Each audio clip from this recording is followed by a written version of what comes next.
I also didn't participate. I also didn't go to those parties. Yeah. So a lot of the celebrity culture that you don't hear saying anything is because they participated to a degree.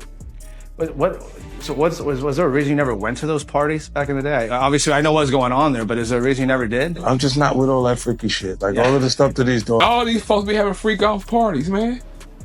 I've been to at least 2 T.I. freak off parties, and we left because it was too freaking off. What's up, y'all? It's your boy Diddy. I support T.I. the King, and you should too. No Mercy in stores right now. Hey, yo, free T.I. Yo, we waiting for you, Playboy. Yo, go get that album. It's fire. Peace. You think the reports are true that Diddy put $1 million to kill Tupac? Have you heard about the new reports that came out, the confessions? Man, don't talk to me about no, I don't want to talk about that. Okay. That shit ain't got nothing to do with it. Okay.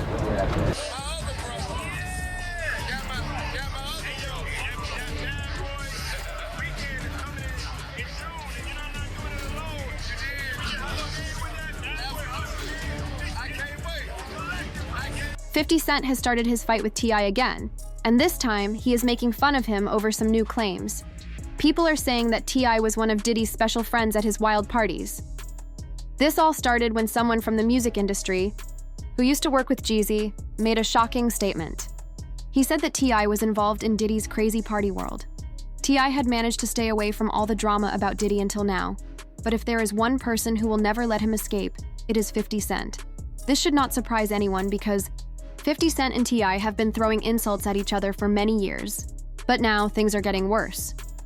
50 Cent is not only bringing back the old snitching accusations against T.I., but he is also reminding everyone that T.I. and Diddy were very close in the past. So, how close were they really? And is 50 Cent planning to expose even more about T.I. in his upcoming documentary about Diddy? Let us find out. Was there a reason you never went to those parties back in the day? Obviously, I know what's going on there, but is there a reason you never did? I'm just not with all that freaky shit. Like all of the stuff that he's doing, I'm not into that type of stuff. I'm just a little more, maybe you could say basic or normal. You go into the 90s and Keefe D said he paid him to kill Tupac. Yeah. It's a little, like, you get the craziest accusations. You had TMZ created a docuseries that went to Tubi, but the series is saying the downfall of Diddy. Just when T.I. thought he had escaped the trouble from Diddy's scandal, Jeezy's former friend Clen exposed him. Clen said that many famous people who are now acting like they had nothing to do with Diddy were actually very involved with him in the past. But this is where things become even worse. Clen did not just hear about it from someone else. He says he saw everything with his own eyes. According to him, T.I. was not only a regular guest at Diddy's wild parties, but he also arranged his own crazy parties just like Diddy.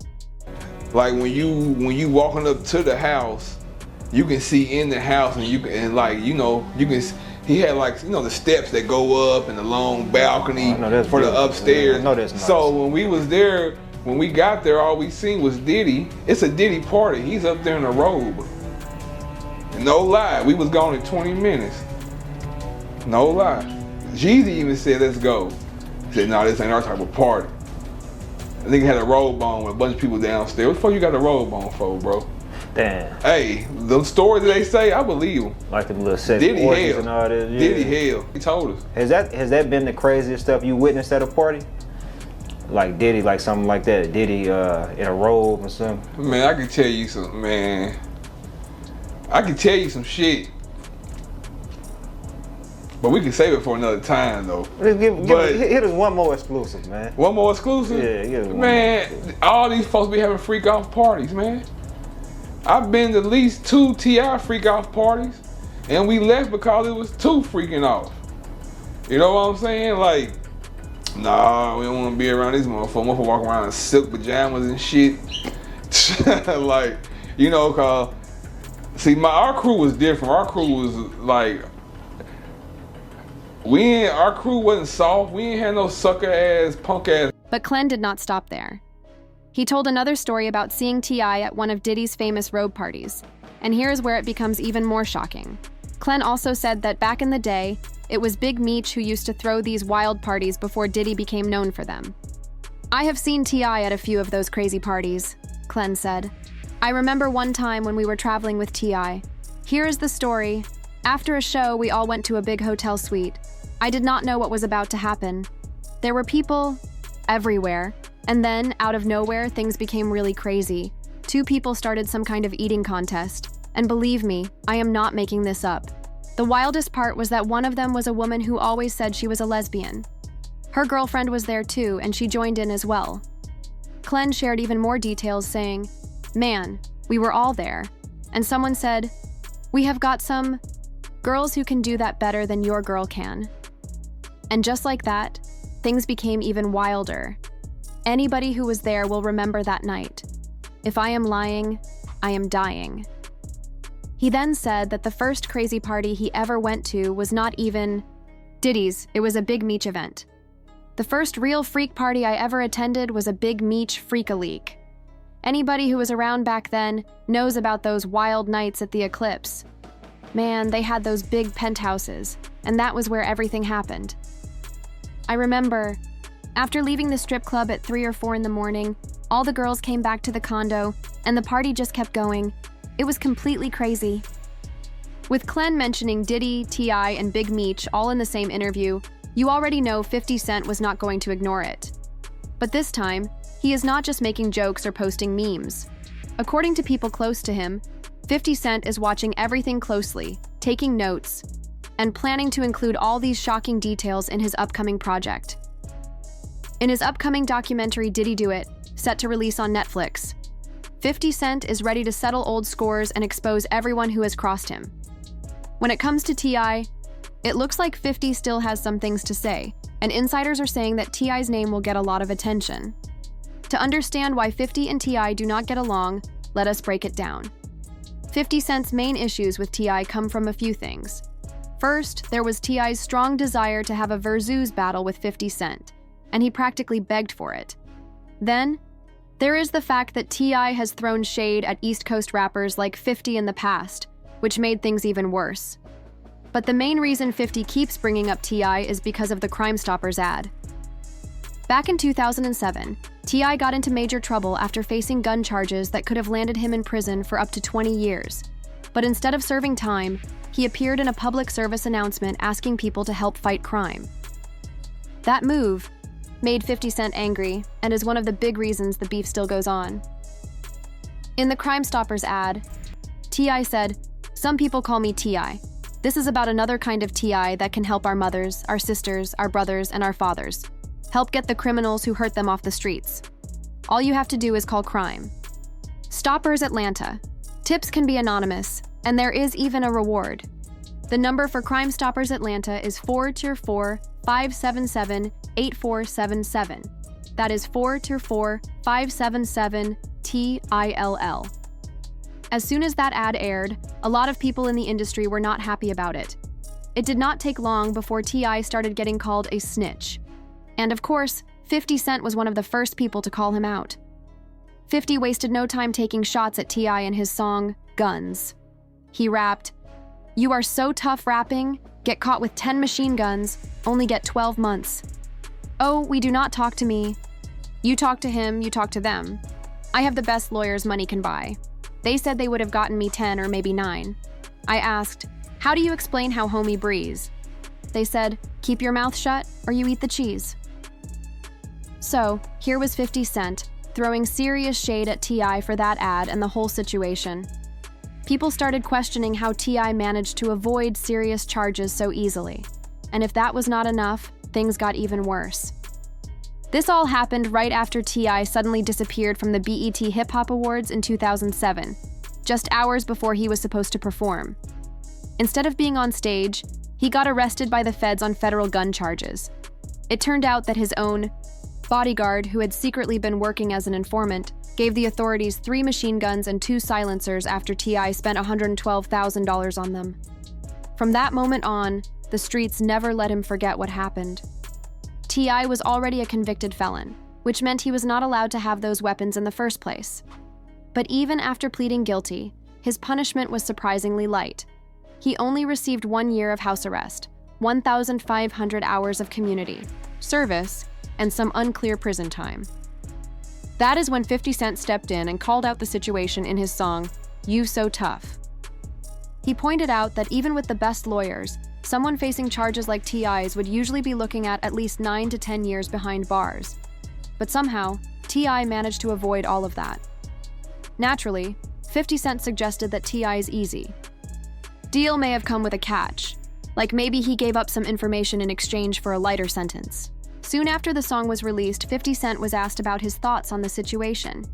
In an interview, 50 Cent was asked if he was talking about T.I., and he kept it cool, saying it was up to the public to figure that out. But honestly, if you listen closely, 50 was basically saying he did not need to name names because everyone already knew. When asked about the line in his song, You So Tough, he replied, "Oh yeah, there is a line in there about another rapper in the game." He then added, "Actually, you do not even need to listen very hard. There is a line that makes you question something. Do you really have the best lawyers in the game?" When asked if he had the best legal team, he said, "I feel like I do. I have a great legal team." Then the interviewer asked what would happen if you got caught with 10 weapons in your car, and 50 replied, "You would probably get 10 years, maybe more." The interviewer asked, "So what makes you feel like there is a line in the song that seems so connected to what is going on?" 50 responded, "Well, can you deliver the line for me? I do not want to do it an injustice. I use real-life situations to create something that is entertaining without being too specific. That is what entertainment means to me. If I had a problem with someone, you know I would tell them directly. I am very straightforward, right? So if I had an issue with any artist, trust me, they would know. When I write about something, it is because a lot of people feel the same way, but they do not say it because they are too afraid. When you write it down and leave it there, you just let people see it and wait to see what happens next. There is so much controversy around it, but you did not actually say anything. And then you see that people are thinking it, but they will not say it to the person because they are too scared. Then, when you drop the line for me, the one that starts with, "I have the best lawyers money can buy," they said they would have given me 10 years or maybe 9. I said, "How do you explain how Homie Breeze said to keep your mouth shut or you eat the cheese? Are you telling me that is not a direct shot?" When it comes to calling out a specific rapper, I do not always make my intentions clear. If I have a problem with someone, you know how I am, I will just say something. So, it is not really directed at one person. It is me taking real-life situations and making them something that relates to hip-hop in general. I take those situations and make them interesting enough for people to talk about, and then I move on. If there is beef, we deal with it. But you know me, I am direct. Is that line about T.I.? Well, that is for the public to decide. When G-Unit dropped You So Tough, T.I. was asked about it, and at the time, it seemed like he was willing to give 50 Cent the benefit of the doubt. But let's be honest, T.I. could not really push back hard because the feds were already watching him. When he was asked how he dealt with situations like 50 Cent coming at him, he said, "Honestly, man, I have to handle each situation as it comes. When it comes to songs, people can easily misunderstand the lyrics. You know what I mean? When someone is being interviewed and they are asked how they feel about something, you have to listen to what they say, not just assume things based on their lyrics." When I heard 50 talking about it, he said he was not talking about me. Me and 50 have always had a good relationship. There has never been anything negative between us. Like he said, he has never had a problem saying someone's name if he is talking about them. That is just how 50 is. If he is going after someone, he makes it clear. You always know who he is talking about. So, I think it is unnecessary to jump to conclusions and create a problem when there is none. But of course, the drama did not stay away for long. Fast forward to 2020, and T.I.'s CrimeStoppers video came up again. Yeah, I didn't see T.I. at a couple of freak parties, man. I remember one thing. I remember we was on a road with T.I. Here goes a story right here. We was on a road with T.I. I ain't gonna call no names. Who did the shit? But nigga, it's after the show. I think we got a big ass suite, big hotel suite. I don't know what the fuck going on. Bitches everywhere. Out of nowhere, we two niggas started having an eating pussy contest. No lie. Two niggas started with a lesbian bitch. I swear she was a lesbian. Her girlfriend was there too. Damn. And she was in the contest too. Cause it was like, shit, we got some niggas that can eat that pussy better than your girl can. Damn. So it went down like that. But anybody was there, remember that shit. If I'm lying, I'm dying. The freak nigga, the first freak off I ever went to was a Big Meech freak leak. And anybody that was back then know about the freak leak at the Eclipse condominiums, man. On Farm Road across from the fish market, man. Meech used to have freak leaks in that motherfucker. They had the penthouses up in them motherfuckers. That was the first one I ever been to where after we left the strip club 3, 4 in the morning, all the bitches came back to the condo too. And the party kept going. Damn. Nigga, all up. Right when everyone was talking about Tekashi 69 and his snitching drama during his racketeering case, 50 Cent could not help but take a shot. He went on social media and said, "The first song I'm going to play is You So Tough."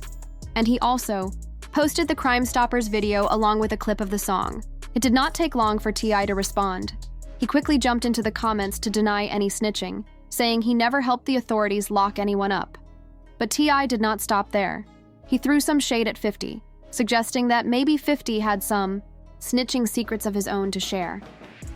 T.I. wrote, "The video clip is cute, in poor taste, but cute. However, I prefer facts. I have never given any information to any law enforcement to get anyone any time for any crime ever. 50 Cent, can you say the same?"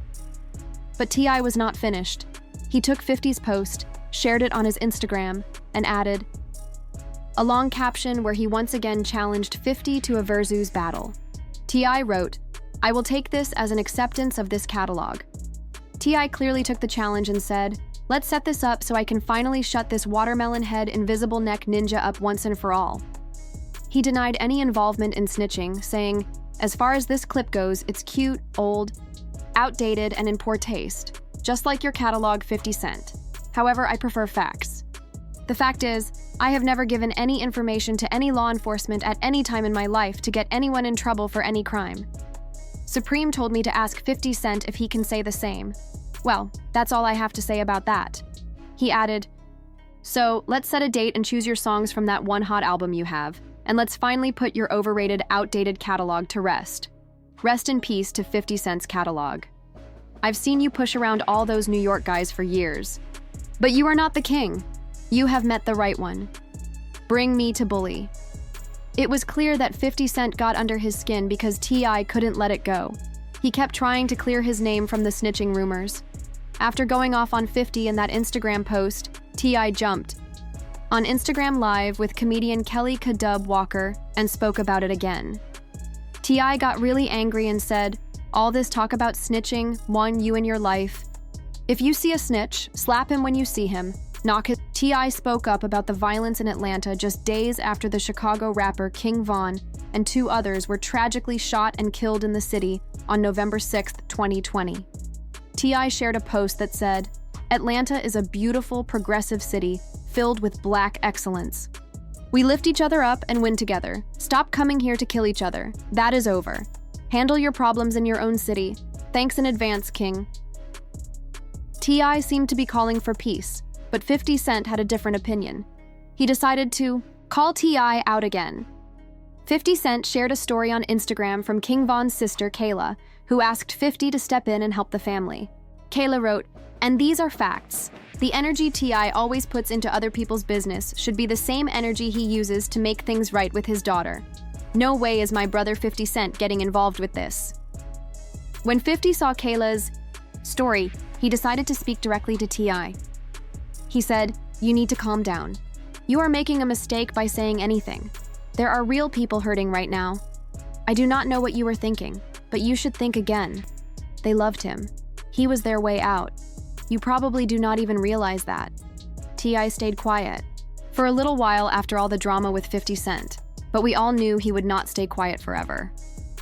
Recently, rumors started going around that T.I. was very close to getting a role in 50 Cent's Power series, but he supposedly lost it because he kept taking shots at 50. Of course, T.I. had to speak up and clear things up. He denied that his issues with 50 had anything to do with losing the role. Right now, 50 Cent is not calling T.I. out on social media like he has with other people recently, but we all know 50 never forgets a beef. So, do not be surprised if T.I. shows up in 50's upcoming Diddy documentary. What do you think about the rumors that T.I. used to throw his own freak-offs? Do you think T.I. was closer to Diddy than he lets on? Share your thoughts below and make sure you do not miss the next video.